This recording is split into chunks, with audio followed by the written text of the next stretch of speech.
What's up, family? Welcome to Ask to My Aunts, where we challenge you to stop playing and start pushing.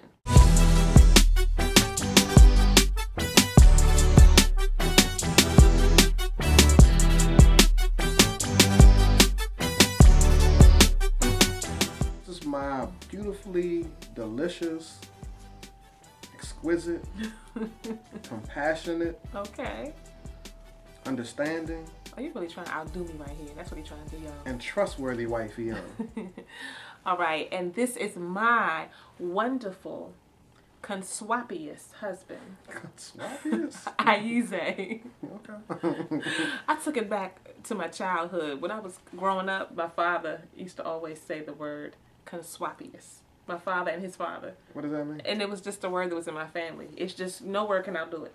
When you're just really trying to, conswappiest is just the ultimate. All right, now that y'all peeked into my childhood, welcome to Ask the Ma'ats. We are the Ma'ats. What do? Who are we? We are married. We answer questions. We give our advice. We definitely give our opinions, and we always keep it 100% real. All right, y'all. Today, we are asking you to get real. Keep it real and maintain the realness by looking in your relationship, looking for signs, trends, themes, patterns that might be emerging, or maybe they've been there for quite some time.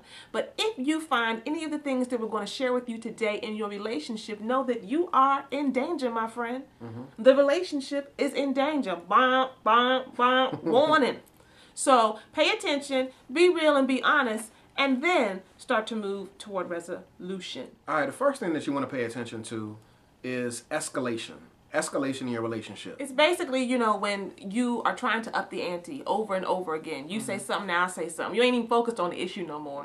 You just focused on getting your point out. You're trying to outdo the other person. Now I'm just trying to hurt your feelings because, I'm just mad. Yeah. That's escalation. When there's a pattern like that exists in the relationship, that's not a good thing, particularly if it's, consistent, right? If it's happening over and over again, that's not good because that means resolution isn't happening, but what you're doing is creating a habit of dissension. Number 2 is invalidation.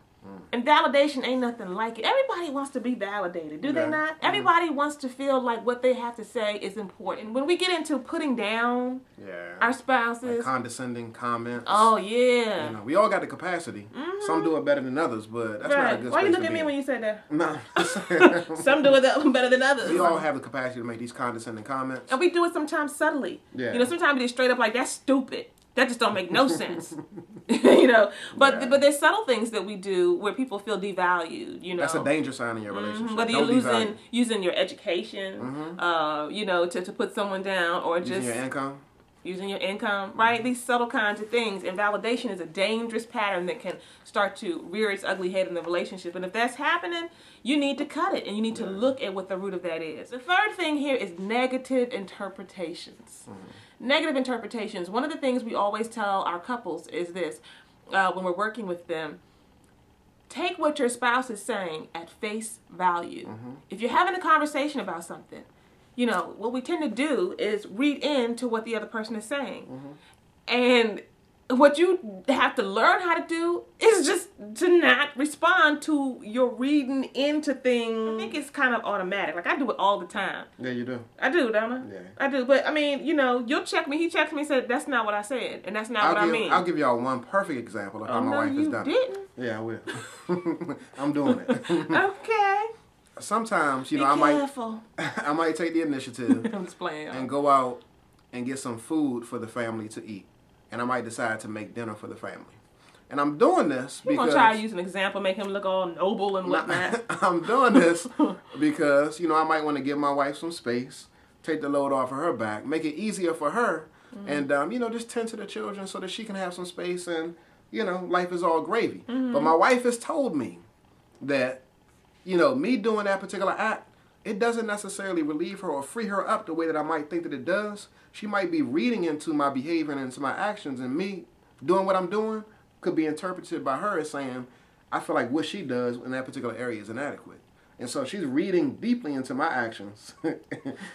And while I'm trying to do a good thing, the reality is that sometimes, she might see it not so good because she's thinking that I'm trying to pass judgment on the way she does things, which ain't true. Yeah, and I know the women out there are like, oh, what kind of person would be upset about the fact that you're trying to help him out with the dinner? I'm not like that all the times, but I am a little special, I will admit, and there are times, there's times when he does it and I love it, but there are other times when you know how well, maybe you don't know, but sometimes I just have the meal planned out in my head. I know exactly how I'm going to flow for the evening, and, you know, he just starts going on, and I'm like, what?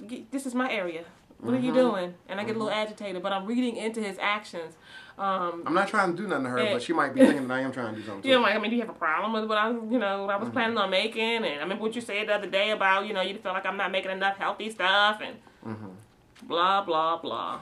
Just cut it, and you know, realize that you have to learn. It's a learning process to take your spouse at their word. Yeah. And just leave it at that. All right, last but not least, withdrawal and avoidance. Now, what I will say is that not all men, but a lot of men have this issue where, you know, when they're engaged in a conversation with their spouse. And it could be men or women. Yeah, I'm just saying, but I know that a lot of men, at least I know from my example in our relationship, that in some situations, you know, I may withdraw from conversations. Drink some McDonald's soda, bro. I mean, you're giving them like advertisement. Free advertisement. I'm sorry. Edit that out. Sometimes in our relationship, you know, what I would do is I might withdraw and I might avoid certain conversations, certain topics because, number one, I don't want to deal with it at that particular time. And if I feel like the conversation is going on for too long, you know, in the past what I would do is I would just like, you know, have the conversation from another room. So my wife could be sitting right here on the couch like we're doing right now. And I'll be having the conversation from the bathroom. You just get up and go to the bathroom. I'm still listening. And so then I would say, I'm like, dude, I'm right here. And then what my wife would do is that I'm not talking to you while you're in the bathroom and I'm sitting right here. When you come back in here, that's when we will resume the conversation. So what I'm saying is that, you know, withdrawing from the conversation, avoiding the conversation, those are not good things. Those are behaviors that you need to cut because they will derail a healthy relationship in its development. And so the point that we're making here is that these things in and of themselves, they happen in relationships, okay? But they're not things that you want to continue as a pattern. You know, sometimes certain things around the holidays, people kind of avoid certain things or tensions come up, you know. That's an isolated situation. But if there is a pattern of these things, if there is a pattern of escalation, a pattern of invalidation, a pattern of negative interpretations, or a pattern of withdrawal and avoidance, you are in a danger zone. Because the more you do those things, like with anything, you are developing a skill. You're developing a muscle, and you're getting your weight up in avoidance. You're getting your weight up and really getting real good at invalidating your spouse. And those things are like poison. They poison the relationship. They poison the communication. They halt progress. And they just, you know, they just stunt your overall potential for growth. So we're hoping that you don't see yourself here in terms of a pattern existing in the relationship. But if you do, you need to stop playing and start pushing, because this ain't gonna work.